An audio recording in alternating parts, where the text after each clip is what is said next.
Почитувани, повод за денешната реакција е соопштението на МВР и изјавата на Гордана Јанкуловска за начинот на кој новинарите беа отстранети од Собраницката галерија на така наречениот црн понеделник пред 10 на дена.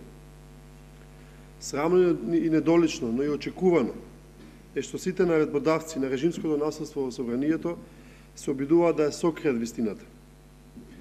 За инцидентот со медиумите, прво Груевски во својот познат стил побрза да се прогласи за ненадлежен и по обичај префрли одговорноста на друга адреса.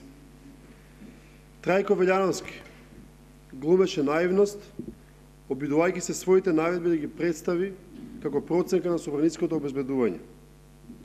Потоа Гордана Јанкуловска со новогодишно соопштение сака да убеди јавноста дека снимките со исфрлувањето на новинарите се некаква фата моргана. Ова е крајно подценување на јавноста. Никој ништо не видел, насилство демек немало, никој не е одговорен. По оваа логика на режимските функционери излегува дека полициските службеници спонтано добија инспирација да употребат сила во собранието, брутално да не малтретираат и исфрлат надвор од салата. Има ли во државата некој кој ќе преземе одговорност за партиско-полицискиот пуч?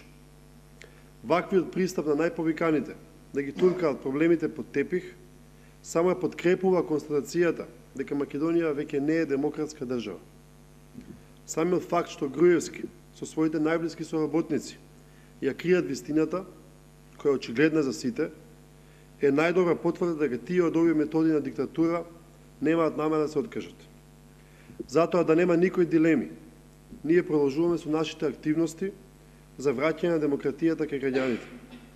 Од денес во повеќето градови низ Македонија ќе одржиме отворени седници на граѓанскиот парламент, каде ќе зборуваме само за вистината. Благодарам, поведете прашање. Поведете.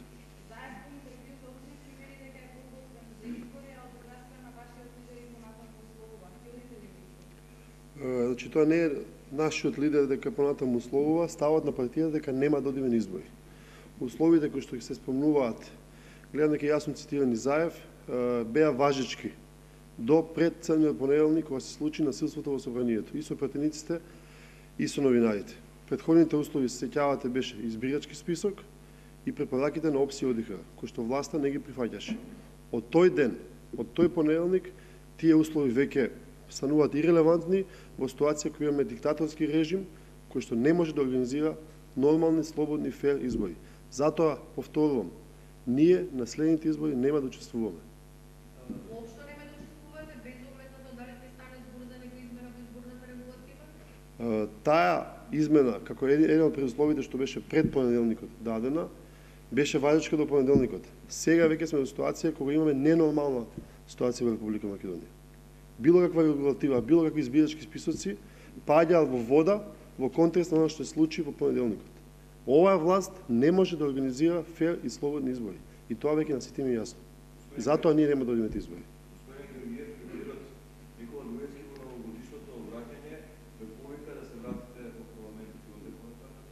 Па имам, јас го давав уште вчера коментарот, ние нема да му исполниме таа новогодишна желба на Груевски. Едноставно, ние нема да се вратиме во парламентот. Може колку сака новогодишни желби да има, колку сака да го фаќа паника од тоа каква грешка направи, што се случува во државата после црниот понеделник, ние не се враќаме во собранието. Како ќе функционирате на политичката сцена во Македонија? На улица. Имате ли коментар на изјавата на Алија Ахмети дека ви посредува образците да се вратите во институциите? Алија Ахмети повторно после понеделникот нема кредибилитет, интегритет да посредува во било што. Тој и неговите пратеници беа неми, но за жал се учесници во наставот на собранието.